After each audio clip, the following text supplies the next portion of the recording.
여러분들에게 교회는 어떤 의미입니까? 교회라는 말을 들었을 때 여러분이 딱 떠오르는 이미지나 생각들, 어떤 이미지가 떠오르십니까? 어떤 생각이 떠오르십니까? 여러분에게 또한 세미한 교회는 어떤 의미입니까? 여러분, 교회는요 정말 신비로운 것입니다. 교회는 예수님께서 뭐라고 하셨냐면 예수님의 몸이다라고 하셨습니다.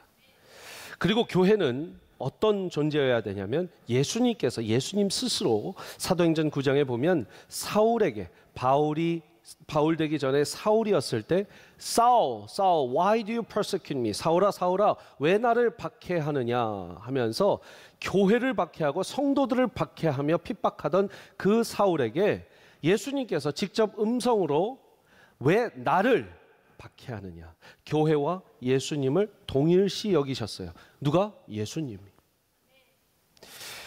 베드로에게 이렇게 물어보십니다. 네가 나를 사랑하느냐? 네가 나를 사랑하느냐? 네가 나를 사랑하느냐? 3번 물으시고 네 주님, 제가 주님을 사랑합니다. 마지막에는 제가 주님 사랑한 것을 주께서 아시나이다 했을 때 그러면 내 양을 쳐라, 내 양을 먹여라, 내 양을 쳐. 이 양을 친다는 것, 이 교회를 세워간다는 것이죠. 그렇기 때문에 사랑한다면, 예수님을 사랑한다면 교회를 세워가는 것, 교회를 섬기는 것이 당연한 것입니다.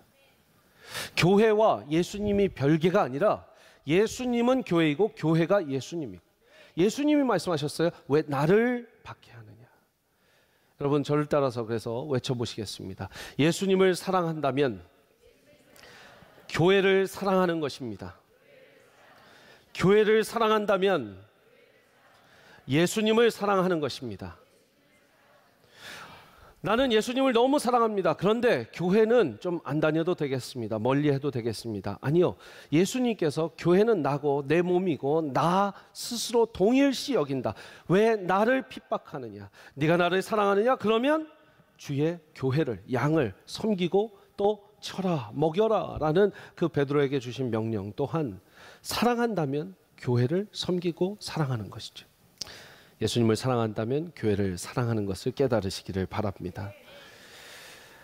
이 교회가 뭐 여러 종류의 교회가 있고 여러 형태의 교회가 있겠지만 오늘 성경에서 이야기하고 있는 바에 대해서 우리 흩어지는 교회와 모이는 교회에 대한 이야기를 나누기를 원합니다. 여러분, 다시 한번 제목을 띄워봐 주시면요, 우리 미디어팀, 흩어지는 교회만큼 모이는 교회가 중요합니다 라고 제목을 지었습니다. 그런데 사실 몇 년 전, 몇십 년 전, 뭐 십수년 전만 해도 흩어지는 교회만큼 모이는 교회가 중요합니다, 반대로 모이는 교회만큼 흩어지는 교회가 중요합니다라고 외치는 것이 어떻게 보면 끄덕끄덕일 수 있는 우리의 구호일 것 같아요. 왜냐하면 한참 동안 우리는 모이기만 하지 말고 흩어져서 각자의 자리에서, 가정에서, 또 일터에서 여러분들이 부름받은 그곳에서 교회가 되라라는 이야기를 많이 들어왔습니다. 이 이야기를 제가 처음 하는 것이 아닐 거예요. 여러분들이 신앙생활하면서 많이 들었던 이야기일 겁니다. 그런데 반대로 이제는 흩어지는 교회를 너무 강조한 나머지 모이는 교회에 대한 강조점이 거의 없어진 시대에 살고 있어요. 그러니까 교회가 왜 모여요? 교회가 왜 꼭 지금 모여야 되나요? 교회는 흩어져도 교회 아닌가요? 교회는 나눠져도 교회 아닌가요? 왜 그렇게 모여야만 교회가 된다고 그렇게 고리타분하게 생각하시죠? 라는 질문들을 받는 시대가 되었습니다.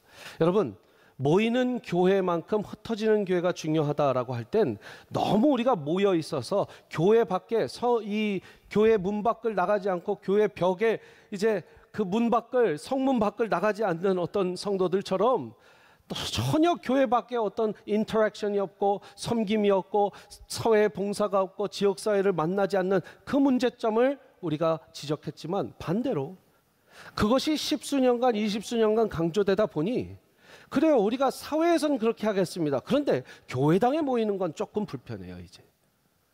이런 시대가 됐다라는 것이죠. 그래서 반대로 흩어지는 교회만큼 모이는 교회가 중요하다라는 말씀을 여러분들과 나누길 원합니다. 선교학 용어 중에 절 따라서 해보실까요? 상황화.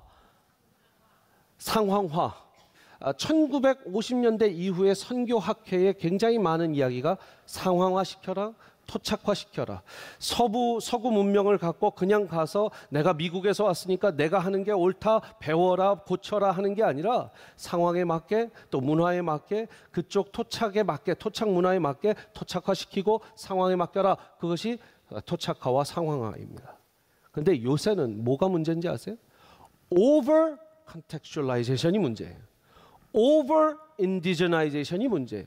너무 토착화와 상황화가 과도되어서 기독교인지 아닌지 복음인지 아닌지 이게 뭔지도 모를 만큼 변해버린 모습이 이제 문제가 걱정이 될 만큼 저는 조금 앞서지만 교회가 흩어지는 교회를 외칠 때 분명히 모여지기만 하는 교회에 대한 반장역으로 흩어지는 교회를 이야기했지만 지금은 너무 많이 흩어지는 교회를 강조한 나머지 모이는 교회에 대한 강조점이 over emphasize가 너무 심하게 됐다라는 것을 저는 목회자로서 학자로서 보고 있습니다.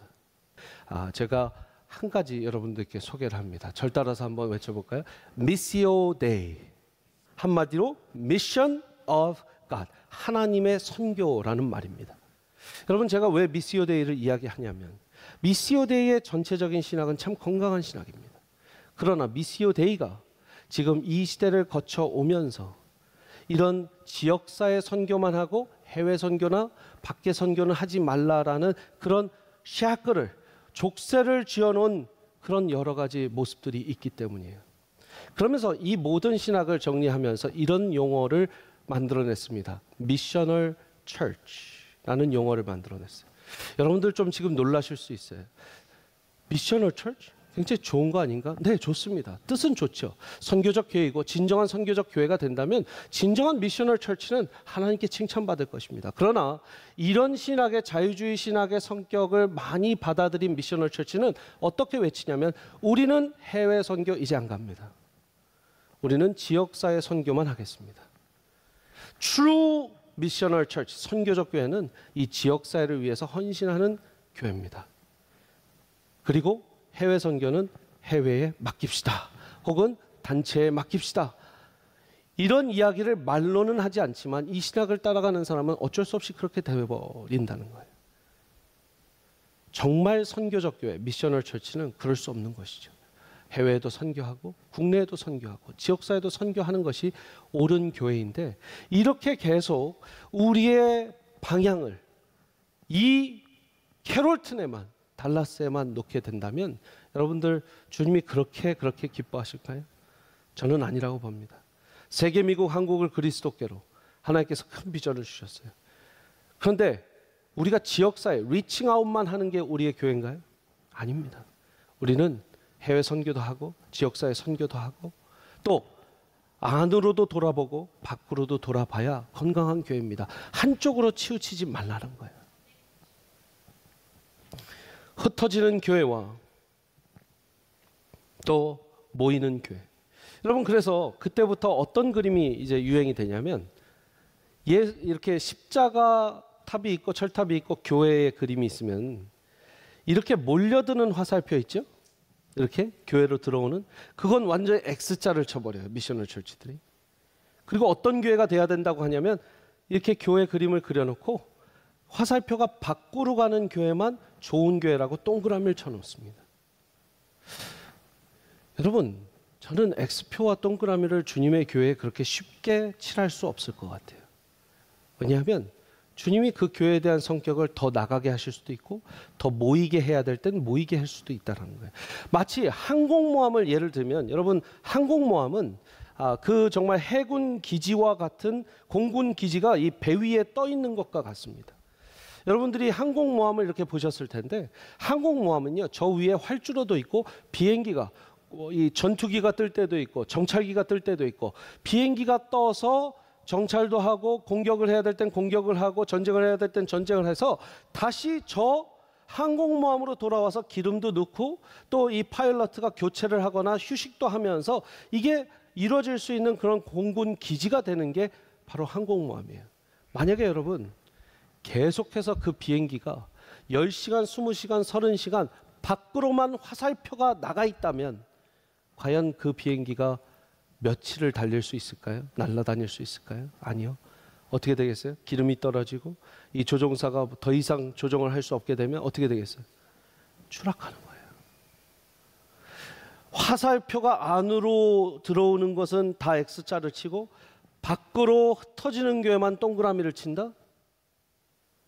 그럼 여러분, 결국 공급받지 못하고 영적인 공급과 말씀의 공급이 없고 교제의 공급이 없으면 어떻게 된다고요? 추락하는 비행기랑 똑같아져요. 다시 와서 기름도 넣고 말씀도 듣고 교제도 나누면서 다시 충전이 돼야 되는 것이죠. 자, 이런 교회 행태들을 쭉 지나가다 보니 어떤 이야기들이 나오냐면,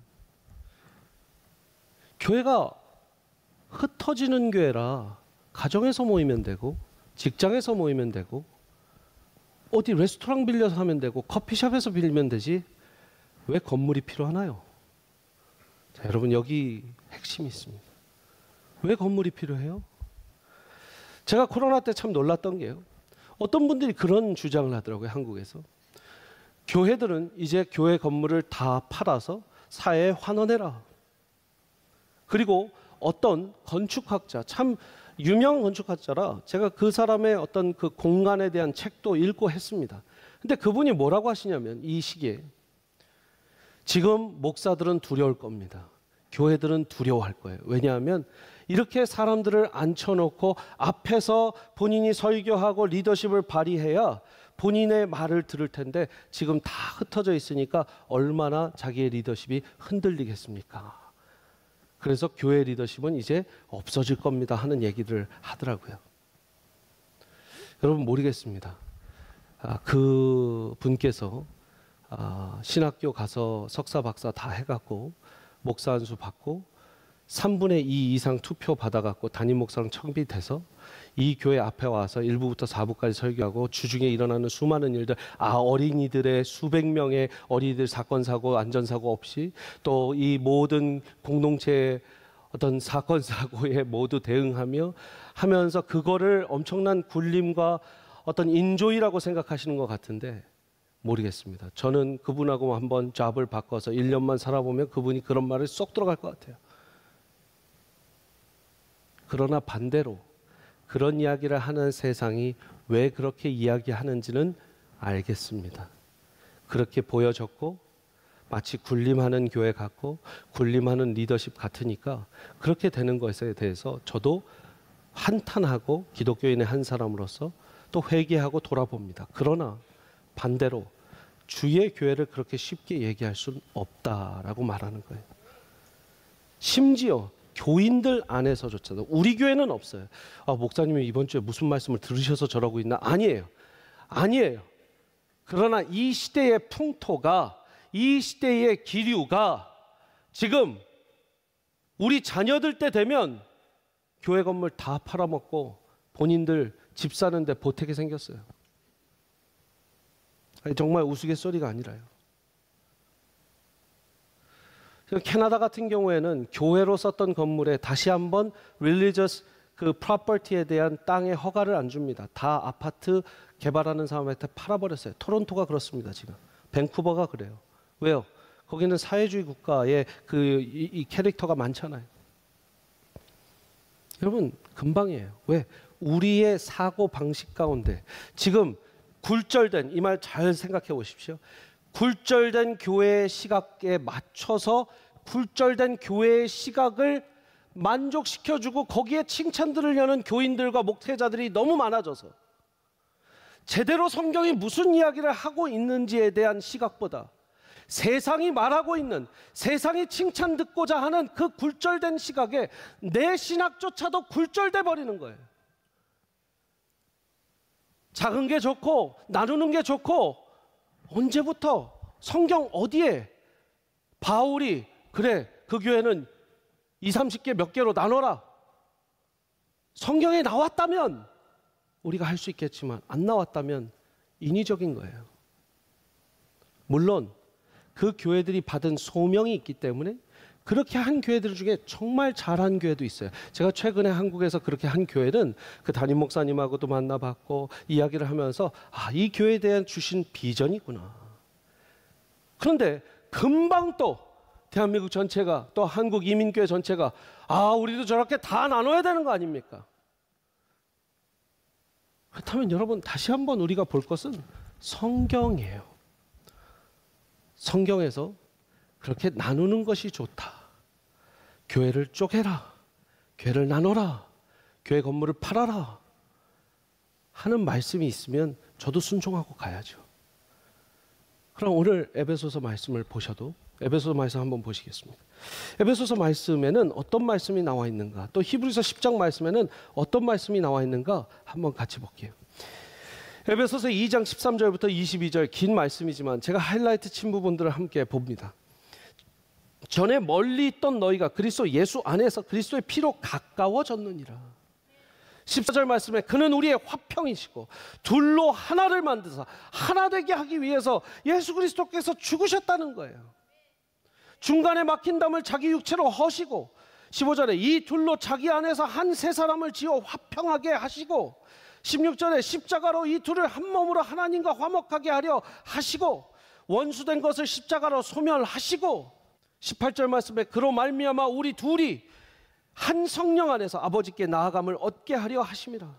19절에 모든 성도들이 동일한 시민이요 이방인이든 유대인이든 동일한 시민이요 하나님의 권속이고, 20절에 같이 한번 읽습니다. 시작. 너희는 사도들과 선지자들의 터 위에 세우심을 입은 자라 그리스도 예수께서 친히 모퉁이 돌이 되셨느니라. 왜 성경은 계속 하나 되고 모이라고 하는데 왜 세상은 그렇게 나누라고 하는지, 왜 그리고 세상에 반응해서 그것에 칭찬 듣고 싶은 교회든 그것에 또 반응하는 교회들은 왜 그렇게 나눠지는지. 21절에 그의 안에서 건물마다 서로 연결된다. 22절에 그리스도 예수 안에서 함께 together 지어져 가느니라. 이게 우리 중심 구절이에요. 히브리서 10장 19절부터 25절 말씀 보십시오. 19절 말씀에 우리가 예수의, 같이 한번 읽을게요. 시작. 우리가 예수의 피를 힘입어 성소에 들어갈, 지금 저와 여러분들이 여기에서 지성소에서 이 교회 예배당에서 예배를 드릴 수 있는 것 자체를 위하여 예수 그리스도께서 피 흘려 죽으셨다는 거예요. 왜 예수 그리스도의 피의 그 값을, 죄송합니다 이런 말로 해서, 그냥 똥값을 만들어 버리냐는 거예요. 예수 그리스도가 피를 흘려서 우리에게 주신 게 뭐냐면 성소에 들어올 담력을 주신 거예요. 근데 성소가 뭐 어디든 상관이 없다고요? 여러분, 메타버스의 세대가 왔지만 교회에 메타버스 적용 아직 안 됩니다. 전 그렇게 생각해요. 저 젊은 사람이고 목사 중에 메타버스에 대한 연구를 그나마 그래도 가장 많이 한 사람 중에 아마 그래도 제가 겸손하게 100명 중에 1명일 거예요. 그래도. 근데요, 이 경영학계에서도 또 기업들도 메타버스를 지금 처음에 여러분 이 얘기가 나온 게 1990년대입니다. 그리고 세컨월드가 나왔던 게 그 2000년대 초중반이에요. 한없이 연구하고 답습해서 지금 메타버스 하고 있는데, 메타버스 공동체를 만든다고요? 교회가 갑자기? 메타버스 교회를 만들겠다고요? 미안한데 정말 웃기는 소리 좀 하지 마세요. 그게 교회가 앞서가는 그림이 아닙니다. 정말 그게 성경적으로 되는지, 그리고 이 세상에서 고민하고 연구하고, 기업도 20, 30년을 연구해서 내놨는데 왜 교회는 기업이 하는구나 오늘 해야겠다 그러면 안 돼요. 온라인 교회, 온라인 공동체로 대체하자고요? 사랑 화평 초원들 다, 우리 초원들, 은혜 초원들 다 온라인으로 다 대체해버려? 온라인 초원을 개설하자고요? 나중에 정말 그렇게 모일 수 없고 우리 모든 세상이 바뀌었을 때는 그래 해야 될 수도 있겠지만 지금은 아직 아니에요.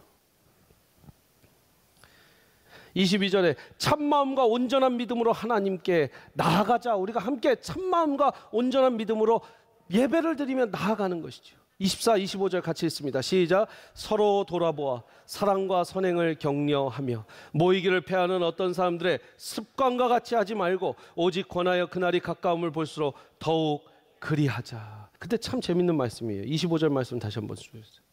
모이기를 패하는 어떤 사람들의 습관과 같이 하지 말고. 여러분, 안 모이는 것도 습관이고요. 안 모이겠다는 것도 습관이고요. 이런저런 신학을 받다 대면서 안 모이겠다는 거 습관입니다. 악한 습관이에요. 하나님 기뻐하시지 않는 것이죠. 저는 우리 교회가 흩어지기도 잘하고 모이기도 잘하는 교회가 되기를 간절히 소망합니다. 자, 끝으로 모였을 때 어떤 역사가 일어나는지 제가 4가지만 말씀 나누겠습니다. 먼저 사도행전 2장 말씀 보면 오순절 날이 이미 이름에 그들이 다 같이 한 곳에 모였더니 4절 말씀, 그들이 다 성령의 충만함을 받고 성령의 말하게 하심을 따라 다른 언어들로 말하기 시작하니라. 여러분, 첫 번째, 공동체가 모일 때 성령께서 임하십니다. 모일 때 성령께서 임하시는 줄 믿으시기 바랍니다. 사도행전 2장 43절부터 47절 말씀에 이 교회의 초대교회의 모습이죠. 근데 46절 말씀 보세요. 46절 말씀에 날마다 마음을 같이하여 성전에 모이기를 힘쓰고 집에서 떡을 떼며 기쁨과 순전한 마음으로 음식을 먹고 하나님을 찬미하며 또 온 백성에게 칭송을 받으니 주께서 구원받는 사람을 날마다 더하게 하시리라. 여러분, 우리가 모였을 때 어떤 일이 일어났냐면 기쁨이 생기고요, 순전한 마음이 생기고 날마다 믿는 이가 더해지는 구원의 부흥의 역사가 일어나는 줄 믿습니다. 세 번째로 우리가 모일 때 어떤 일이 일어나는가? 사도행전 12장 5절 12절 보면 여러분, 베드로와 야고보가 이제 옥에 갇혔을 때예요. 그때 교회가 열심히 기도합니다. 5절 말씀, 이에 베드로는 옥에 갇혔고 교회는 그를 위하여 간절히 하나님께 기도하더라. 깨닫고 마가라 하는 요한의 어머니 마리아의 집에 가니 여러 사람이 거기에 모여 기도하고 있더라. 이제 5절 말씀은 갇혔을 때 기도한 거고 12절 말씀은 나왔을 때 보니까 계속 기도하고 있는 거예요. 오늘도 우리 권사님 한 분이 지금 수술실에 들어갔습니다. 우리가 함께 말씀을 보면서 우리 찬양하고 예배를 드리면서 기도하는 마음으로 할 때 그분이 회복해 되고 수술이 완벽하게 끝날 줄 믿습니다. 함께 공동체가 모였을 때 이 옥에 갇힌 자들, 여러분, 영적인 또 정신적인 마음의 옥에 갇힌 자들이 풀려나고 자유함의 역사가 일어나는 거예요. 마지막으로 바울과 실라가 옥에 갇혔을 때도 사도행전 16장 40절 보십시오. 두 사람이 옥에서 나와 루디아의 집에 들어가서 형제들을 만나보고 위로하니라. 여러분, 옥에 갇혀서 이제 나와갖고 그 간수 집까지 가서 다 전도하고 예수 믿게 한 다음에 다시 루디아의 집에 왔더니 그 제자들이 다 기도하고 있었던 거예요. 모여 있었던 거예요. 그들을 얼싸안고 풀려난 것을 기뻐하는 것이죠. 함께 모였을 때 이렇게 풀려나고 기적적인 기사의 역사들이 일어나는 것입니다. 저번 주에도 제가 말씀드렸지만 저희가 지금 이사를 준비하면서 제가 이렇게 집 주변들을 쫙 보고 있는데 벽돌들이 있더라고요. 벽돌들이. 저희 집 벽돌로 만들었거든요. 근데 그 벽돌 하나가 빠졌다고, 우리 전문 용어로 저렇게 보면 이가 빠졌다고 그러죠. 이가 빠졌다. 저렇게 빠졌다고 생각해 보십시오. 그리고 이 그림에는 그 안에가 안 보이지만 여러분, 혹시 그 안이 보일 만큼 벽돌 한 장이 빠졌다고 생각을 해보세요. 혹은 다음 사진처럼 그 벽돌들의 금이 가서 저렇게 벌어졌다고 생각해 보십시오. 자, 절 보세요. 예수 그리스도께서 에베소서 2장 말씀에 친히 모퉁이 돌이 되셨느니라 라는 말, 그리고 건물과 건물이 이어져서 하나가 되게 하셨다라는 말씀에는 우리 하나가 벽돌이라는 이야기가 숨겨져 있어요. 저와 여러분이 뭐라고요? 주님이 세워져 가는 이 세미한 교회 집에 벽돌 한 장이에요. 목사님은 좀 등치가 크시니까 한 3장 하세요. 아니에요. 저도 한 장이고 여러분들도 한 장이에요. 장로님은 그래도 2장 가져가야 돼. 아니에요. 한 장이에요. 다 한 장입니다. 예수님만 머릿돌로 크고 우리 모두 한 장이에요. 자, 근데 한 장이 빠졌다고 생각해 보십시오. 이 더운 텍사스의 여름에 에어컨을 아무리 틀어놔도요, 안에는 시원해질 수 없어요. 거기에 바람이 술술술술 나가고 밖에서 열기가 슬슬슬슬 들어오겠죠. 조금 놔둬 보십시오. 도마뱀도 들어오고 쥐들도 들어올 겁니다. 벌레들도 들어올 거예요. 그 구멍으로. 이제 조금 싸늘해지고 추운 겨울이 되면 거기로 센 바람이 씩 불어올 거예요. 아무리 안에서 히터를 틀어도 그 벽돌 한 장 빠진 것 때문에 집은 싸늘해지고 추워질 겁니다. 그리고 한참을 있다 보면 그 벽돌 없는 쪽에 집이 기울어져 있을 거예요. 그러다 보면 아까 크랙 간 것처럼 금이 가서 그쪽 벽들이, 다른 벽들이 다 무게를 지탱하지 못하고 가라앉겠죠. 그러다 조금 더 있으면 아마 집에 큰 문제가 나서 쓰러질 수도 있을 겁니다. 벽돌 한 장. 저와 여러분들이 정말 말씀 그대로 예수 그리스도께서 친히 머릿돌이 되시고 저와 여러분들을 하나씩 연결시킨 벽돌이라면 그 벽돌 한 장이 빠졌을 때에 우리 세미한교회는 찬바람이 불 거고 엄청난 더위가 폭염이 쉴 새 없이 몰아와서 힘들어질 거고요. 벌레와 모든 동물들, 뭐 너구리도 들어올 수 있고 모르겠어요. 살쾡이 같은 것도 들어올 수 있겠죠. 그래서 안을 헤집고 다닐 겁니다. 그래서 여러분, 저 혼자는 아무것도 할 수 없어요. 우리 목회자들하고 벽돌 20, 30장 놓는다고 아무 일도 일어나지 않아요. 여러분들 모두가 한 벽돌 한 벽돌이 돼서 이 세미한 교회를 세워가지 않는 이상 우리에겐 소망이 없어요. 왜? 벽돌 한 장 갖고는 아무것도 할 수 없거든요. 벽돌 한 장으로 시작할 수 있지만 이 세미한 교회에서 여러분들이 지금 지어진 이 세미한 교회 집에서 벽돌 한 장이 빠지고 내가 이거 안 해도 되겠지? 아, 이번에 이건 섬기지 않아도 되겠지? 뭐 하겠지? 그 구멍은 분명히 우리의 집을, 이 세미한 교회를 무너뜨릴 겁니다. 사랑하는 여러분, 흩어지는 교회 돼야 됩니다. 그러나 모이기도 힘쓰는 교회가 돼야 됩니다. 모여서 충전받고 영적으로 공급받고 그리하여 나눠서 나뉘어져서 모든 자리에서 예수 그리스도의 빛을 발하는 제자가 될 때 이 세상은 계속 얘기합니다. 문화적으로, 사회적 통념적으로, 사회적 분위기적으로 이렇게 해야 옳은 거 아니냐? 저렇게 해야 옳은 거 아니냐? 교회가 이런 모습에 더 대응해야 되는 거 아니냐? 저런 모습에 대응해야 되는 거 아니냐?